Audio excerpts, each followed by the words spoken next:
جو ماہ مبارک رمضان ہے اس کے اندر مشکلات ہیں، روزہ ہے، فلاں فلاں، ساری چیزیں، ان سب کے پیچھے جو چیز سکھائی جا رہی ہے وہ صرف ایک بنیادی چیز ہے۔ باقی سب چیزیں بھی شامل ہیں، انسانوں کی ہمدردی شامل ہے، آپ بھوکا رہیں گے، پیاسے رہیں گے، دوسروں کے بارے میں سوچیں گے، آپ جو ہے وہ مثلا آپ زکوٰۃ فطرہ نکالیں گے، غریبوں کو پیسہ بھی دیں گے، عبادات بھی کریں گے، آپ کی آخرت بھی بنے گی، یہ ساری باتیں۔ لیکن جو سب سے بڑا عنصر ہے، اگر وہ نہیں ہوا تو معاملہ ختم ہو گیا، پھر اس کا مطلب ہے جو کچھ ہوا وہ تقریباً بیکار گیا ہے، سوائے بھوک پیاس کے۔ وہ کیا ہے؟ وہ کنٹرول ہے۔ اگر آپ کا اور میرا ماہ مبارک رمضان سے کنٹرول بڑھ رہا ہے اپنے اوپر تو باقی سب صحیح ہے، اور اگر کنٹرول نہیں بڑھ رہا تو پھر باقی سب بھوک اور پیاس ہے، پھر کچھ نصیب نہیں ہو رہا۔ اچھا، اب اسی طرح مختصر چلتے ہوئے کنٹرول کو میجر کیسے کیا جائے، ناپا کیسے جائے کہ کنٹرول بڑھ رہا ہے یا کنٹرول نہیں بڑھ رہا ہے؟ بہت ہی آسان کام ہے۔ جب آپ کی باڈی میں پانی کی کمی ہوتی ہے تو آپ کی باڈی کے اندر شروع کے مرحلے میں، ابتدائی مرحلے کے اندر کچھ تبدیلیاں آ رہی ہوتی ہیں۔ ان تبدیلیوں میں سے ایک تبدیلی یہ ہوتی ہے کہ آپ کا ٹیمپرمنٹ خراب ہو جائے گا۔ بہت اچھا ایک نوٹ آج کل نیٹ کے اوپر مشہور ہے، ایک دوسرے کو لوگ بھیج رہے ہیں، وہ یہ کہ 30 دن جو انسان روزے رکھتا ہے تو پہلے 10 دن میں باڈی میں کیا تبدیلیاں آتی ہیں، دوسرے 10 دن میں کیا تبدیلیاں آتی ہیں، تیسرے 10 دن میں کیا تبدیلیاں آتی ہیں۔ تو پہلے 10 دن میں جو تبدیلی آتی ہے وہ جسمانی طور پر ایسی ہوتی ہیں کہ آپ کا ٹیمپرمنٹ خراب ہو جائے گا، آپ کو غصہ زیادہ آئے گا۔ اچھا، اگر یہ 10 دن آپ نے کنٹرول کے گزار لیے اور غصہ زیادہ نہیں آنے دیا، پھر غصہ نہ آنا آپ کی عادت بنے گا، اور 30 دن تک آتے آتے آپ اپنی اس مشکل کے اوپر کنٹرول کر پائیں گے۔ یہاں سے شروع ہوگا معاملہ کہ آپ کنٹرول کیسے کریں گے۔ اچھا، کنٹرول کی اور کہاں کہاں پہ جگہیں ملیں گی ہمیں؟ کنٹرول کی جگہیں ملیں گی سحری اور افطار کے اوپر۔ 16 گھنٹے بھوک تو انسان کو برداشت کرنی پڑے گی، پیاس تو برداشت کرنی پڑے گی، باقی معاملہ آئے گا اس کے بعد کا، کہ اس کے بعد میں جو کچھ صورتحال ہے وہ کیا ہے۔ اچھا، تیسری چیز آئے گی عبادات کے اوپر۔ جو کنٹرول ظاہر ہوگا وہ عبادات کے اوپر ظاہر ہوگا۔ وہ یہ کہ اس عالم میں جب آپ فزیکلی بہت ضعف کے اندر ہیں، آپ کی عبادات کہاں پہنچیں گی، آپ اپنے خداوند متعال کے ساتھ کتنے رابطے میں آ پائیں گے۔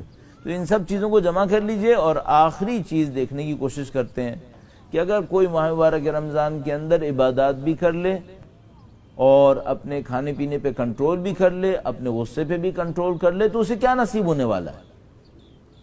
ان سب کے بعد مثال کے طور پر پہلی شعبان جب ہوگی تو اس کے اندر کیا نصیب ہوگا؟ اس کے اندر خدا سے ایک رابطہ نصیب ہوگا۔ البتہ ایسا نہیں ہوگا کہ 30 دن تک نہیں ہوگا، پہلی شعبان کو اچانک ہو جائے گا، نہیں، ابھی سے ہوگا، لیکن جو چیز نصیب ہونی ہے وہ خدا کے ساتھ ایک رابطہ ہے۔ اس کا مطلب کیا ہے؟ اس کا مطلب یہ کہ اگر آپ نے اور میں نے 30 دن روزے رکھ لیے، سحری افطار بھی زبردست طریقے سے کر لی اور عبادتیں بھی ساری کر لی، اور خدا کے ساتھ رابطہ نہیں ہے، اس کا مطلب ہے معاملہ صحیح نہیں ہوا، اس کا مطلب ہے کچھ معاملہ ابھی بھی رہ گیا۔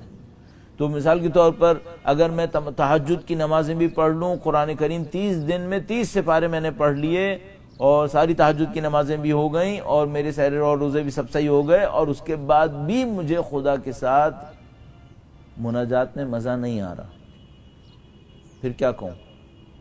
پھر مجھے یہ کہنا پڑے گا کہ میں نے عبادات کا ایک لیول تو گزار لیا، لیکن اس سے آگے میں نہیں جا سکا ہوں، اس سے آگے میں نہیں جا سکا ہوں۔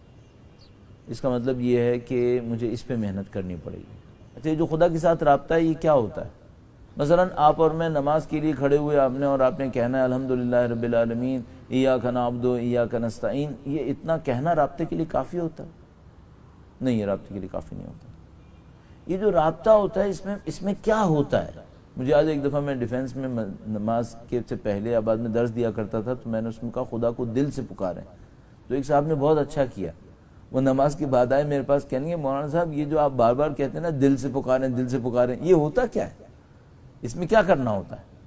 اس میں ہوتا یہ ہے جو مجھے ابھی تک سمجھ میں آتا ہے، وہ یہ کہ اگر آپ کا خدا سے رابطہ ہوگا تو آپ کو خدا سے بات کر کے مزہ آئے گا، لطف آئے گا۔ اچھا، جیسے ہی دل میں معنویت میں لطف آتا ہے تو آنکھوں سے آنسو آتے ہیں، آپ نے کبھی دیکھا ہوگا کسی ماں کو اپنے بچے کی خوشی پر خوش ہوتے ہوئے تو وہ رونے لگتی ہے، کسی بھائی کو اپنے بھائی کی بہت بڑی خوشی دیکھ کے رونے لگتا ہے پھر وہ۔ یہ جو قلبی رابطہ ہوتا ہے، قلبی اطمینان ہوتا ہے، اس میں نے قلب کہہ دیا، دل کا جو اطمینان ہوتا ہے، اس کی نشانی یہ ہوتی ہے کہ اس میں آنسو آتے ہیں، اس میں آنسو آتے ہیں۔ تو جب آپ اور میں خدا کے ساتھ واقعی رابطے میں جائیں گے تو اس کی نشانی یہ ہوگی کہ ایک تو ہے کہ دل بہت پرسکون ہوگا، بہت مطمئن ہوگا، دوسری بات یہ کہ ادھر ادھر کی باتیں نہیں سوچے گا، تیسری بات یہ کہ یہ کچھ رونے کو پسند کرے گا۔ اگر آپ کے اوپر یہ کیفیت ایک دن میں 24 گھنٹے میں 1 منٹ کے لیے بھی آ جائے، اور کاش ہر روز آ جائے، تو یہ خدا کا بہت بڑا احسان ہوگا۔ آپ اسے حاصل کرنے کی کوشش کریں۔ زندگی صبر سے آشنا ہو گئی، شان رمضان دہر میں آیا ہو گئی، جو نظر میں نہیں تھا کنارہ ملا، ایسا ماہ کرم کا سہارا ملا، اشک آنکھوں سے دامن میں آ کے گرا، مجھ خطا کار کو کیسے کیا کر گیا، بندہ کرنے لگا رب سے یوں گفتگو، اللہ اللہ اللہ اللہ اللہ اللہ۔ اچھا ممکن ہے کوئی مجھ سے کہے کہ بھئی تو دنیا کے اندر کفر کا نظام ہے، اور دنیا کے اندر مثلا جنگیں ہو رہی ہیں، خون بہہ رہے ہیں لوگوں کے، اور مالی طور پہ لوگ مصیبت میں ہیں، امنیت کا ایشو ہے، اور ہم یہ بات کر رہے ہیں کہ خدا کے ساتھ رابطے میں آ جائیں، بس اس سے کیا ہوگا؟ جو ہمیں سمجھ میں آ رہا ہے اسی سے سب کچھ حل ہونا ہوتا ہے، اس سے سب کچھ حل ہونا ہوتا ہے، اس کے بغیر کسی چیز نے حل نہیں ہونا ہوتا۔ آپ افطاری بڑھائے چلے جائیں، روزے بڑھائے چلے جائیں، مسجدیں بنائے چلے جائیں، قرآن چھاپے چلے جائیں، پڑھے چلے جائیں، رٹے چلے جائیں، اور خدا سے رابطہ نہیں ہے، کچھ نہیں ہوگا، سب اپنی جگہ پڑا رہے گا۔ پھر عزیزان محترم، میں مشورے کے طور پہ عرض کروں گا، میں خود اس کی کوشش کروں گا، ظاہر جب آپ سے کہہ رہا ہوں، ہر روز چند منٹ خدا کے ساتھ بات کرنے پہ لگا دیں، دعا افتتاح کے علاوہ۔ ممکن ہے کوئی اتنا اچھا ہو جائے کہ وہ دعا افتتاح پڑھنے میں اس رابطے کو حاصل کر لے، تو بہت ہی اچھی بات ہے۔ اگر ایسا نہیں ہو پا رہا تو پھر کیا کرے، 2-3 منٹ علیحدہ سے لگا دے، اپنی مادری زبان میں، جو بھی اس کی اپنی زبان ہے، اس میں خدا سے گفتگو کر لے، اور کوشش کرے کہ یہ رابطہ بن جائے، کوشش کرے کہ یہ رابطہ بن جائے۔ یہ جو عرفہ ہیں، یہ بعض اوقات آدھا پونا گھنٹہ یہ نماز رکعت وتر کے اندر لگاتے ہیں، تاکہ اس آدھا پونا گھنٹہ لگانے کے بعد 2 منٹ کے لیے وہ رابطہ بن جائے۔ یہ بعض اوقات اتنی محنت کر رہے ہوتے ہیں اس 2 منٹ کے رابطے کے لیے، کیونکہ ان کو یہ سمجھ میں آ جاتا ہے کہ وہ جو رابطہ ہے اس میں سارا معاملہ حل ہونا ہوتا ہے۔